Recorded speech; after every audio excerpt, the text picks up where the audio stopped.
Hi, I'm Mayor Sandy Brown, and this is Talk 519 on Rogers TV. So this show, we talk about issues that affect residents of the town of Orangeville and Dufferin County. Today we have Rebecca White, who's the CEO of Engineers of Tomorrow, with us to talk about STEM, S-T-E-M, and Trades Pilot Program launching in Orangeville. Welcome, Rebecca. Thank you. Yeah.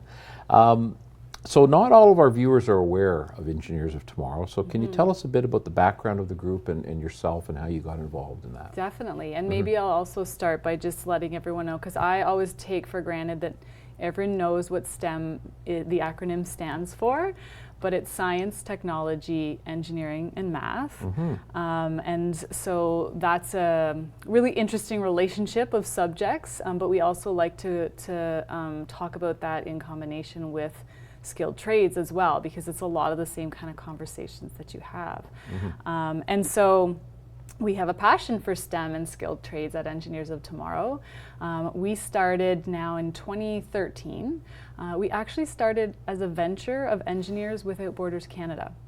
Okay. So at the time, they were looking to, I mean, they're an organization that does some amazing work supporting people. They'll go into like sub-Saharan Africa and they'll help people get access to clean drinking water. But they started to look in their own backyard and realize that there were some opportunities right here in Canada to evolve the engineering profession.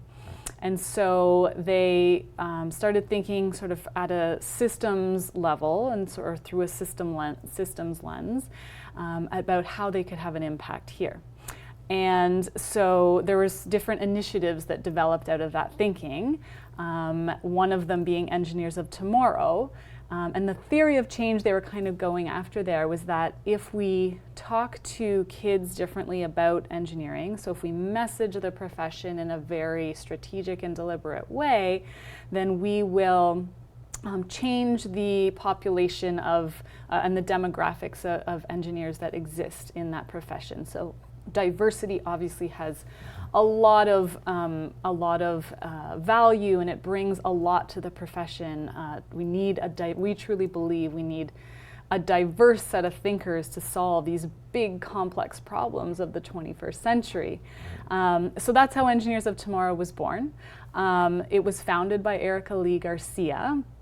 And a quick story on how Erica and I are connected. Erica and I actually both went to Queen's University. We both studied engineering there. And it just so happens that Erica hired me as a counselor at Science Quest, which is a science and engineering day camp at Queen's University.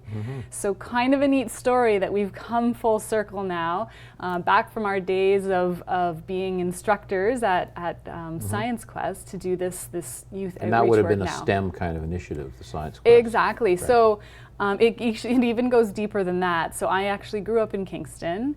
Science Quest, it's run by the engineers that are the student engineers at Queen's University.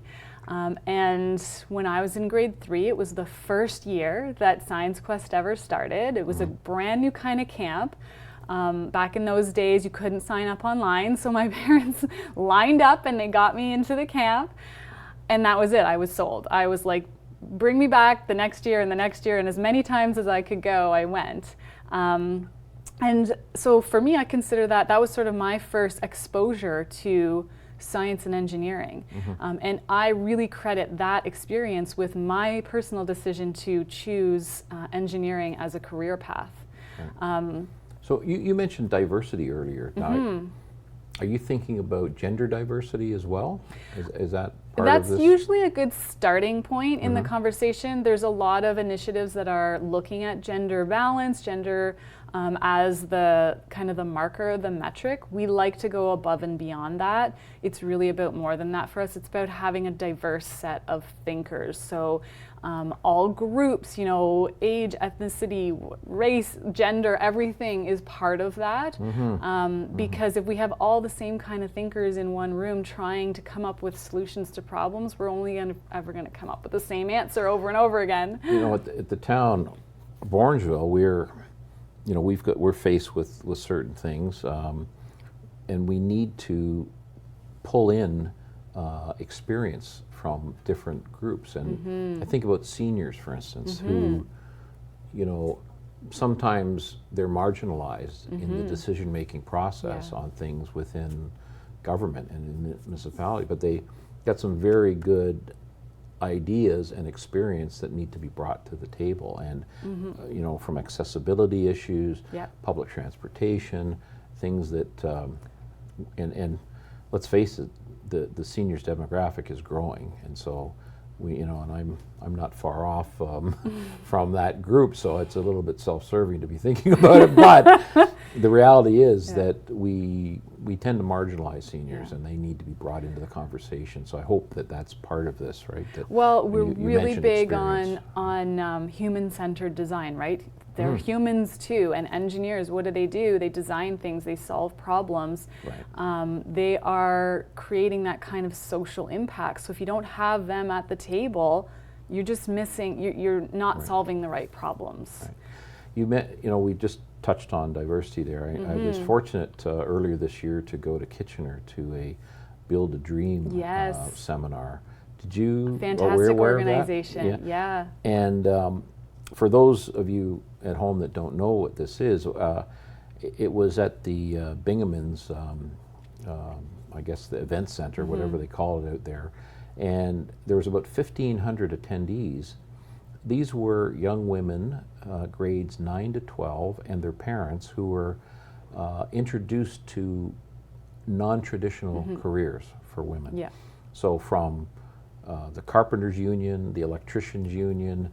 I know I spoke to a woman from Enbridge Gas who was there, and she worked in the field. She was in her coveralls and a hard hat, kind of showing what paramedics, police, fire, and other skilled trades that are non-traditional. But we know there's a void there in workforce for, you know, particularly in skilled trades.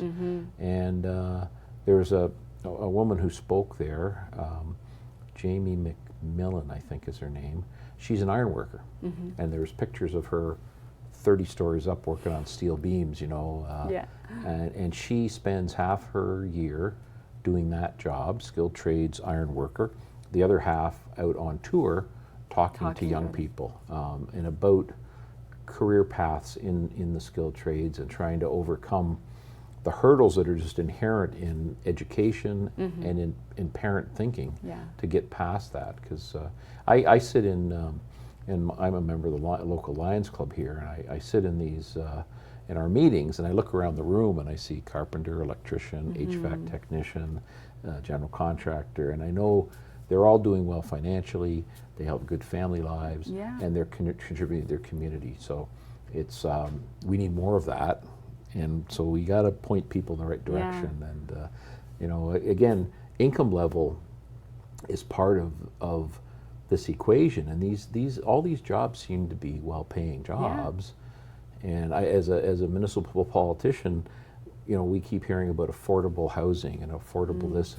Well, if you can change your life into a income stream where things become affordable for you, then you don't have to worry necessarily. So again, we've got to get a lot of young people away from the dream of maybe doctor and dentist and lawyer and into a more realistic career path.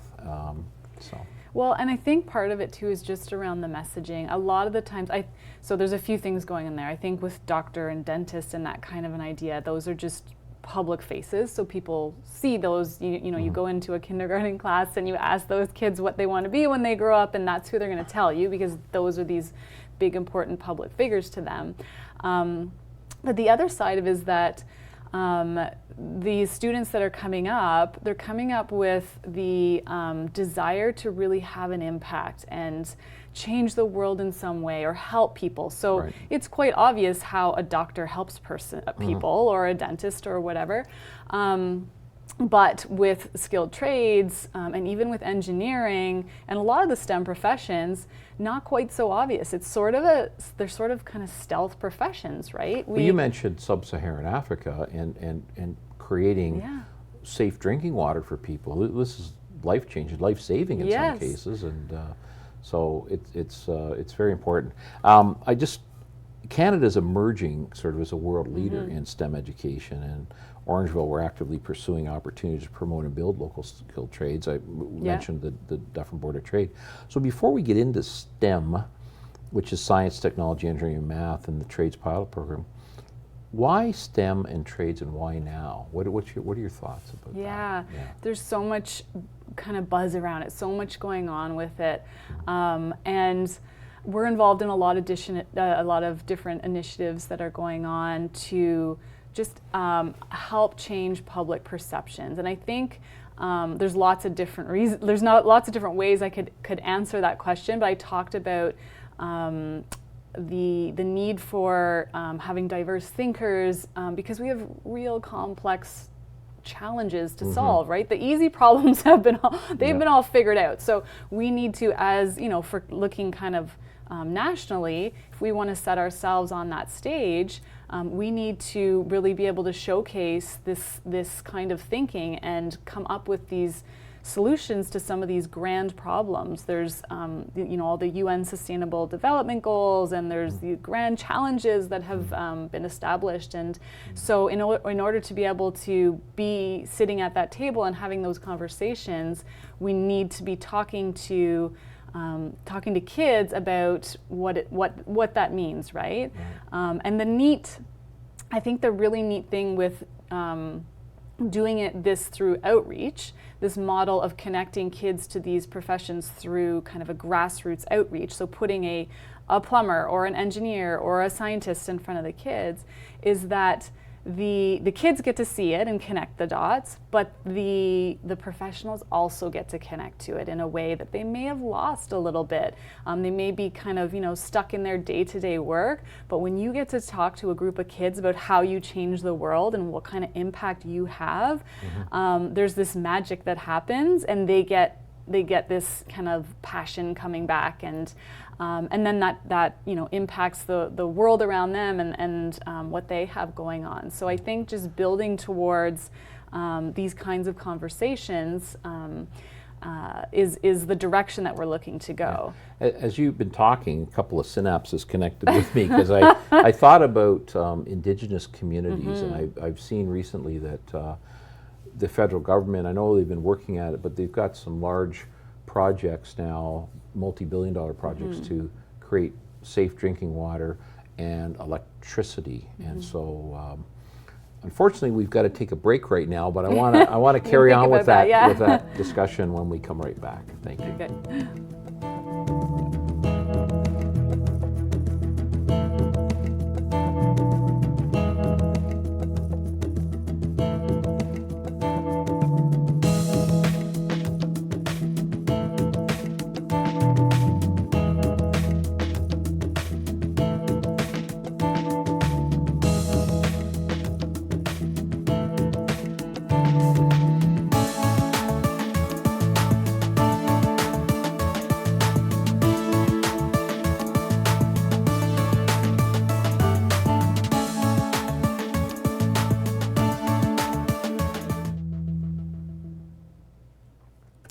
We're back at Talk 519 with Rebecca White, CEO of Engineers of Tomorrow. Thank you again, Rebecca, for coming on the show today. So before the break, we started to touch on some of the programs I think the federal and provincial governments are helping to start, and it's about creating, I think, sustainable infrastructure in Indigenous communities. And I know the documentary I watched, I think, was Ontario specific, but bringing hydro to these remote communities will help them become sustainable. And they're teaching, the hydro authorities who are involved in this are teaching some young Indigenous people the skill set, again, skilled trades, to maintain the hydro lines, because we're talking about hundreds of kilometers or thousands of kilometers of hydro infrastructure. And then once you get into a town, of course, the grid that's there has to be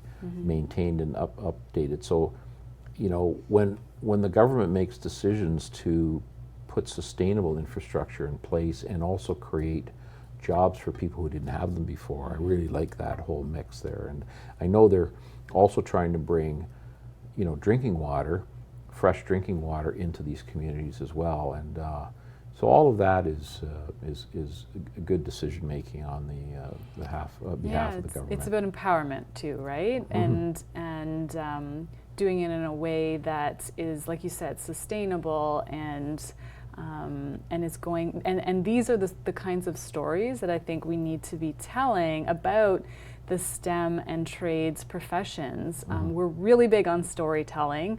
It goes above and beyond just installing a line or building a bridge or whatever it is that you're working on. It really is about the stories behind that, about how you were able to help a community by getting them access to clean drinking water, or build that bridge so that they could make their commutes easier, or whatever it is that's going on. And so storytelling for us is one of our tools in our toolbox that we like to empower our volunteers with when they're connecting with kids. Well, I got a note here, the comments on your website from students who've been in the program are interesting. So there's some storytelling there. Engineers don't have to be nerds. You don't have to be a genius. Engineers solve world issues. Right? Yes. So explain to us how you're encouraging change, opening doors to new ideas, or as your website says, inspiring the next generation of problem solvers and game changers. Yes, so that's the key ingredient here, isn't it? Yeah. That's one of my favorite ones. You don't have to be a genius, because it was written on a sticky note by one of the students, and they spelled genius wrong and scratched out, and they wrote it in. So we just love that. We think it speaks to us because they've internalized some of the messages that we've tried to put out there. So for us, it's really about strategic messaging. We're big on research. Anything we can get our hands on research-based that we can integrate into our outreach methods, we're trying to do that. We're trying to mobilize this research, put it into action. There's some great studies that have been done. There was a report that was done by the National Academy of Engineering called Changing the Conversations, and they identified 4 different messages that you can use that actually have an impact on kids.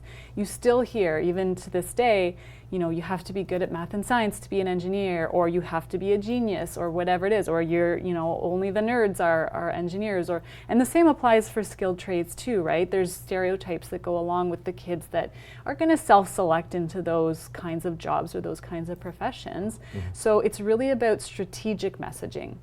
So it's one thing to just go out there and do some outreach, do some kind of presentation or some kind of activity with the kids, but when you can match that up with some strategic messaging, when you can make it relevant to the kids, you're then creating an emotional connection. You're creating a positive experience around STEM and trades. And so that's what we're all about, creating positive STEM and trades experiences. I was telling you I went to the Queen's Science and Engineering camp, and when I was in grade 3, and I can't tell you any of the activities that we did. I don't remember them. I just remember how much fun I had. It impacted me emotionally, which is what helped me to decide you on to take that career path. Yeah. So there is great research that's done. There's also research coming out of University of Waterloo on how you can integrate certain interventions into your outreach methods to help with the inclusivity and the diversity as well. So Engineers of Tomorrow, where are you headquartered? Well, we're really fortunate. We're are you virtual? What do you do? We work remotely. We are spread all across Ontario with some plans. We're nationally incorporated. If you were going to try and spread this word across the country. Yes, we have some plans to bring some of our programs nationally. The biggest program that we have running right now is called the Engineer in Residence program. That program was founded by Professional Engineers Ontario, PEO, in 1998. So it's been around a while, but they've handed the reins over to us. We have a really great relationship with them, and they trust us to grow that program even above and beyond how they kind of got it going. And so that program, because it's founded by Professional Engineers Ontario, is just based in Ontario. And we have 200 professional engineer volunteers going into 200 classrooms across Ontario. Wow, So great. really excited about that. We have 2 of them here in Orangeville as well, which I'm really excited about. Right. And so that program is the first one we'd be looking to scale nationally. So let's do this in BC, in Nova Scotia. You know, it's a very successful model that we can replicate. We have the skills, the knowledge, the experience to know how to do that, and the impact is huge. You mentioned that the day camp at Kingston you went to was instrumental in getting you headed down this path. So is there any talk about you developing day camps for young people? I mean, you know, our municipality, we have a Parks and Recreation department that creates day camps. I don't know that the municipality has a STEM camp, but if there was a packaged kind of program Right. that you could offer, you could put this into Yeah. you know, hundreds of municipalities maybe in their day camp programs. And Yeah, yeah. we get asked that a lot. Right now, our model tends to be this grassroots model where we empower volunteers or STEM and trades professionals to be the ones connecting with kids in these unique ways.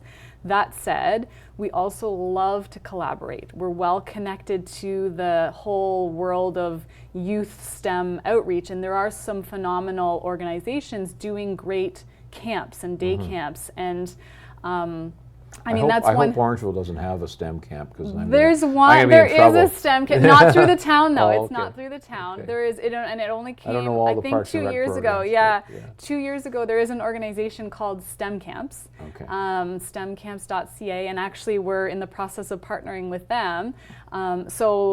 This is what we like to do: collaborate where we can. We're not about. We don't always necessarily need to reinvent the wheel. Right. We want to see where people are already doing great stuff, and we want to help them scale and grow and expand these messages, and connecting up with the town, and you know, offering our expertise on how we could do something like that would be ideal. Like I said, we love to collaborate and empower and help people. Connect and bring these messages together. I've made the comment many times since I've been elected that you know, plagiarism isn't good in academia, but in government and in programs like this where you're taking best practices or success stories and duplicating them is something that we maybe can look to spread the word more. I totally agree. I have this dream that we could do a STEM camp where the students or the young people involved are there and get to solve a real town problem. Yeah. Like how cool would that be as a kid to be able to walk out into their own community and go, see that wall over there? Yeah. There was a problem with it and we figured out a solution. Yeah. Like, just awesome. So you rely on partner companies, volunteers, and you've got some swag on your site as well. So how can people who are interested get involved in Engineers of Tomorrow and some of your programs? Yeah, great question. So we are very lucky and grateful to have lots of volunteers stepping up and putting their hands up to say, I want to help out, I want to get involved in some way. So we always do whatever we can to kind of match the needs that we have as an organization with people's passions and their skill sets, so that we can you know, pull from those strengths. So there's lots of ways to do that. The Engineer in Residence program, we're always looking for more volunteer engineers. But right here in Orangeville, with the pilot program we're launching, which is connecting up with our And who are your 2 members here in Orangeville? the 2 Engineer in Residence. So yeah. there's one that's at Spencer Avenue and one that's at St. Ben's. Okay. Great. Yeah. So that's great. So yeah. so you're looking for other engineers to take on positions at schools throughout Dufferin County, right? Oh yeah, yeah. Our demand from schools is huge. I'd have more schools than I have engineer volunteers. The The only thing with that program is because it was founded by Professional Engineers Ontario, you have to be a licensed engineer to volunteer. Right. But what we're doing with the pilot program in Orangeville is just opening it up to the community. So we've been busy over the last few weeks talking to as many community members, business leaders, folks like yourself, who are just really doing neat things so that we can start to create some of those connections right here in Orangeville. On the skilled trades front, that was something that we've talked about here. As you know, there's an education component and a hands-on meeting with people that are really doing this and listening to their story and their successes in their life. So I hope that as we develop this additional skilled trades education program that we're trying to do here, that we'll be able to add in, you know, speakers and those who can help in a seminar and educate our young people. Yeah, 100%. That's what we're hoping too, and we're envisioning us, you know, where you've got a group of kids and we bring them somewhere and they do a hands-on activity and they talk to a local plumber, or they talk to the town engineer, or they talk to one of the like a wastewater person. That's you know, there's all kinds of really amazing stuff that's going on right in our own backyard, and so being able to get those kids to have those experiences outside of the classroom is just kind of magical. And at the same time, we want to support our local schools and teachers and classrooms as much as we can. So we want teachers to be able to kind of put their hand up and say, hey, I've got to do a unit on space. Do you know anyone who might be able to come in and do a presentation or do an activity with my class? And we want to be that kind of that conduit to help flow that information. In my position, I've had an opportunity to visit some of the, you know, backroom facilities like the sewage treatment plant and the water treatment plant, and it's very interesting. It is. So, Rebecca, we're just about out of time, but I really thank you for coming to visit with us today, and it's a fascinating topic, and thank you for all your success, and I wish you well. Yes, thank you. Thank you so much.